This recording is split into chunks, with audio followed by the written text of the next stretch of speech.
आइए स्टूडेंट्स, हम लोग देखते हैं मसह एचसीएफ किसको कहते हैं। तो संख्याओं में प्रत्येक उभयनिष्ठ अभाज्य गुणनखंड की सबसे छोटी घात का गुणनफल जो होता है वो मसह कहलाता है या एचसीएफ कहलाता है।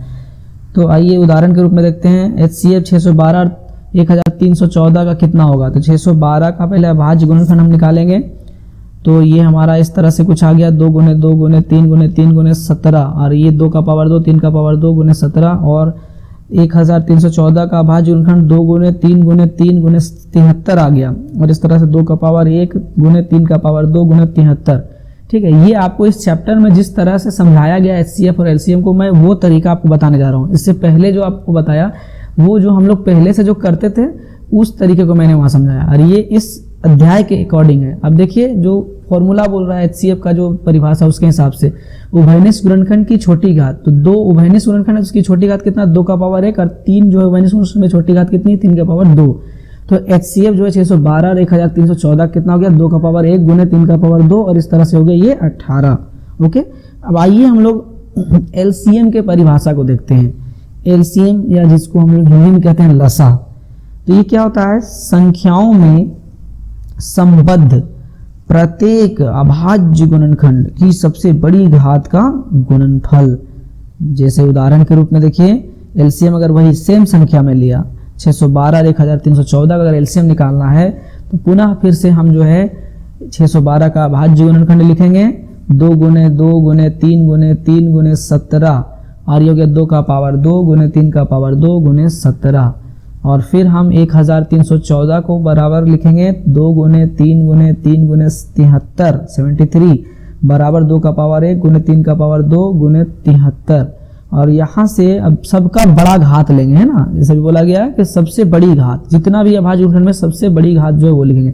जैसे 2 संख्या 2 की सबसे बड़ी घात 2 का पावर 2, 3 की सबसे बड़ी घात 3 का पावर 2, 17 की सबसे बड़ी घात 17 का पावर 1, 73 की सबसे बड़ी घात 73 का पावर 1, और इस तरह से एलसीएम 612 और 1314 कितना हो गया, 2 का पावर 2 गुने 3 का पावर 2 गुने 17 गुने 73, और हम इन सभी को जब गुना करेंगे तो 44,676 हमें प्राप्त हो जाएगा।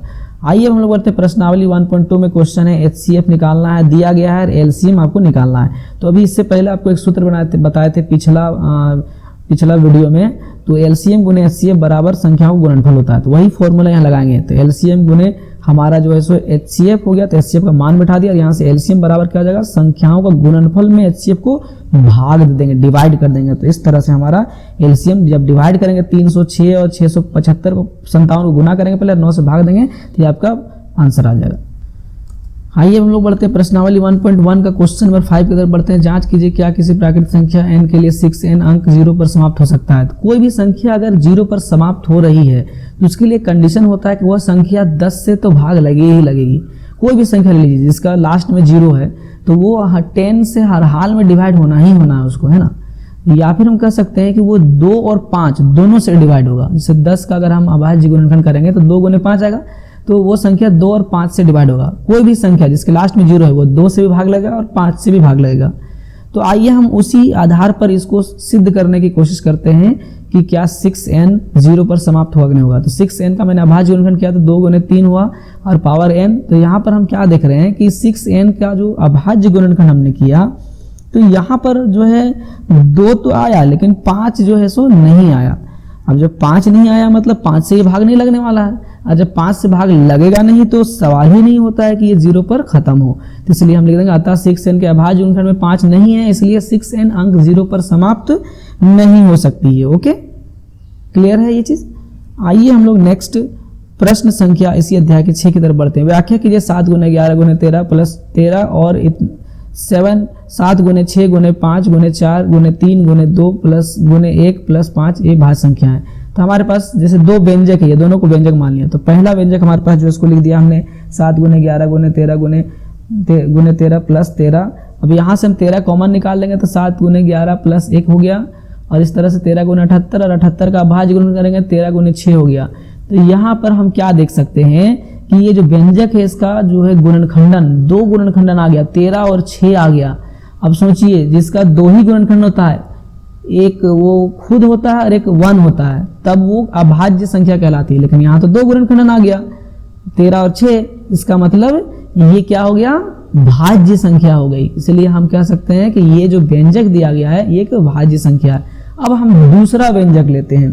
दूसरा व्यंजक हमारा है 7 × 6 × 5 × 4 × 3 × 2 प्लस × 1 प्लस 5।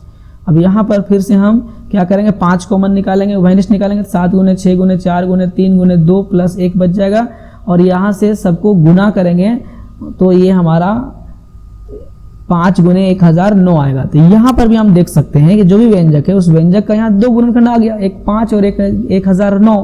तो यहाँ पर भी हम कह सकते हैं कि जो है सो 2 से अधिक गुणनखंड आ रहे हैं, है ना। तो ये भी एक जो है सो भाज्य संख्या है। तो ये भी व्यंजक जो है एक प्रकार की भाज्य संख्या है। तो इस तरह से हम दिखा सकते हैं कि ये दोनों जो व्यंजक है वो भाज्य संख्या। Okay, thank you.